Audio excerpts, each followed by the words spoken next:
Cybernova City was finally quiet. That should have been my first clue. After LORIYO and I took down Dr. Malrath and his army of malware-infected bots, things had settled down. Too settled. We were heroes. The city had thrown a parade for us, complete with confetti cannons and holographic banners that shouted, "Thank you, LORIYO and Neo." It was cool for a day, maybe two, but honestly, heroes aren't built for parades. We're built for action, and the silence was starting to feel louder than any explosion.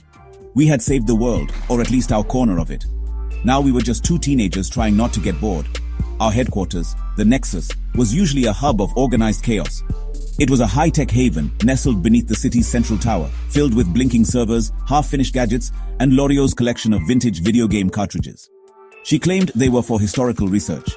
I spent my days calibrating my kinetic gauntlets, making sure they could still punch through a titanium wall if needed. LORIYO, on the other hand, was always tinkering. She was building a new drone, something small and fast, designed for stealth. We ate instant noodles for dinner and argued about who left their energy cells charging for too long. It was a normal life, or as normal as it gets for city-saving heroes. The peace was a fragile thing, like a soap bubble waiting to pop. I felt it in my gut. A low hum of anxiety that had nothing to do with the city's power grid. LORIYO felt it too, though she wouldn't admit it. I'd catch her staring at the main city-wide network monitor, her brow furrowed in concentration, as if she could see something hiding in the data streams that I couldn't. "It's just post-battle jitters," she'd say, waving it off. "The system is cleaner than it's ever been." But her fingers would tap restlessly on her keyboard, a nervous rhythm that echoed the unease growing in my own chest. Something was coming. We were just living on borrowed time. Then, one evening, it happened. The city lights flickered. Not just a few streetlights, but everything. The massive holographic billboards that painted the skyline with vibrant ads went dark for a split second before rebooting with garbled, nonsensical images. My comms unit crackled with static, and LORIYO's monitors all flashed a single cryptic symbol, a ghostly mask with a circuit board pattern. She dropped her wrench with a clatter. "That's not a system glitch," she whispered, her voice tight with alarm. "That's a signature." The bubble had popped. The quiet was over. The digital storm we had been subconsciously dreading was finally here, and it was about to hit us with full force. The first thing to turn against us was our own home. The Nexus, our sanctuary, suddenly became a death trap. Red alert klaxons blared, a sound we hadn't heard since the Malrath incident. But this wasn't our alert system. It was something else, something alien and hostile.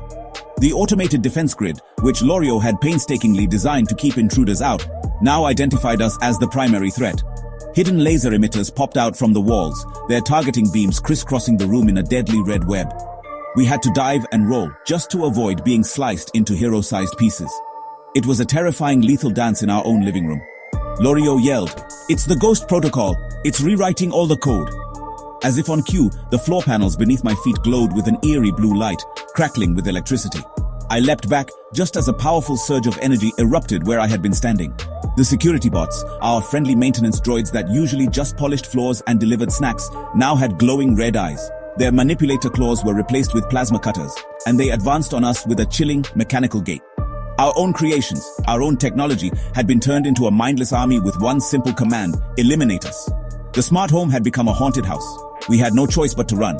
Getting to our gear was a nightmare. We dodged plasma bolts and slid under laser grids, my heart pounding against my ribs. I managed to grab my kinetic gauntlets while LORIYO snatched her new EMP grenades and a data scrambler. "To the fusion mech!" she shouted over the chaos.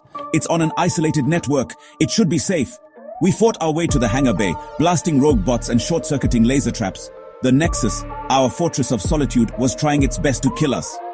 Leaving it behind felt like a betrayal, but staying meant becoming a permanent and very fried part of the decor. When we finally burst out into the streets of Cybernova City, the sight was even more chilling. The city was a ghost town. The usually bustling avenues were completely empty, devoid of the flying vehicles and pedestrian crowds that defined its vibrant life. The holographic advertisements that once lit up the night now glitched and flickered, displaying the same ghostly mask we saw in the Nexus. It was everywhere, watching from every screen, every billboard, every public terminal. The city wasn't just quiet anymore, it was haunted. The silence was heavy, broken only by the hum of technology that was no longer our friend. This was a new kind of war, and we were completely on our own. Hiding in the abandoned undercity tunnels, LORIYO managed to tap into a secure channel. That's when we met our ghost. A figure flickered onto her portable monitor, not made of flesh and blood, but of pure data. It was the mask from the billboards. A shimmering, translucent face that seemed both ancient and terrifyingly new. A distorted, synthesized voice echoed from the speakers. "I am Cipher Wraith," it hissed, the sound like static and whispers. "I am the ghost in your machine, the memory in your circuits. For too long, this city has worshipped its fragile present. I am here to erase it, to reset the system to zero." Cipher Wraith's plan was as insane as it was terrifying.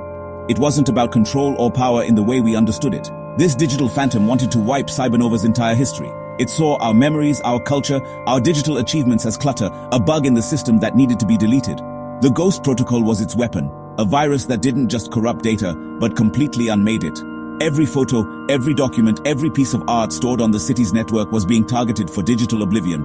We weren't just fighting to save the city. We were fighting to save its soul from being erased forever. The battle that followed was unlike anything we had ever experienced. Cipher Wraith didn't send clumsy robots. It sent phantoms. Stealth drones, completely invisible to the naked eye, swarmed us. I could only detect them by the faint ripple they made in the air just before they fired their energy weapons. I had to rely purely on instinct, swinging my gauntlets at empty space and hoping to connect. Meanwhile, LORIYO was in a digital dogfight, her fingers flying across her console as she battled Cipher Wraith's code directly. The villain attacked our tech, trying to overload my gauntlets and hijack LORIYO's systems with surge after surge of malicious data. It was clear we couldn't win like this, fighting on two separate fronts. "We have to combine our strengths," LORIYO yelled, dodging a blast that singed the wall behind her. "The fusion mech. It's our only shot." This was our last resort, an experimental machine we had never even tested. It required both of us to pilot it, merging my combat skills with her technical genius. We fought our way to the hidden hangar where the massive robot stood waiting. It was a desperate gamble. We were about to pilot a prototype weapon against a digital ghost that controlled an entire city. What could possibly go wrong? Everything, probably. Climbing into the cockpit of the Aegis Striker, as LORIYO had named it, was our defining moment. The machine roared to life, its core glowing with a brilliant blue energy.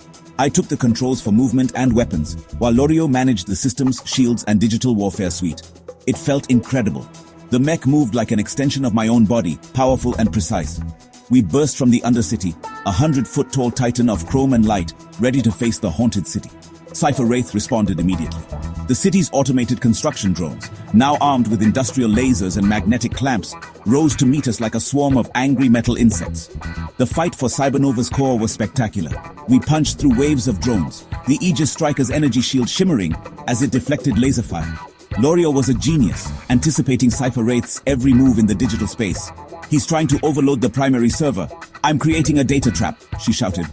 While she fought the code, I fought the hardware. I used the mech's massive fists to smash the corrupted broadcast towers that were amplifying the Ghost Protocol's signal.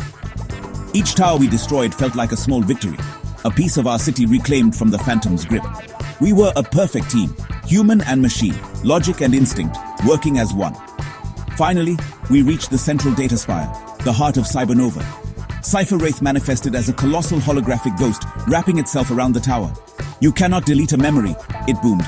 "Fine," LORIYO retorted, her voice amplified through the mech's external speakers. "Then we'll quarantine it."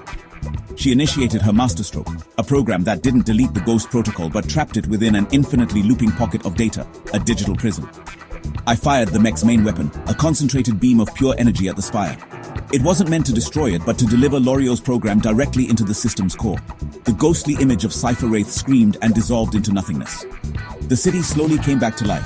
The lights stabilized, the glitched screens returned to normal, and the hostile tech powered down. We had won, or so we thought. Back in the now safe Nexus, as we were running diagnostics, a single message appeared on our main screen. It wasn't sent through any network. It was burned directly into the monitor's pixels, a ghost image that wouldn't go away. The text was simple and chilling, written in the same distorted script as before. "The Ghost Protocol was only a test. You have passed. My masters are very impressed. They are coming." We had defeated the ghost, but it seemed we had just invited something far worse to our front door.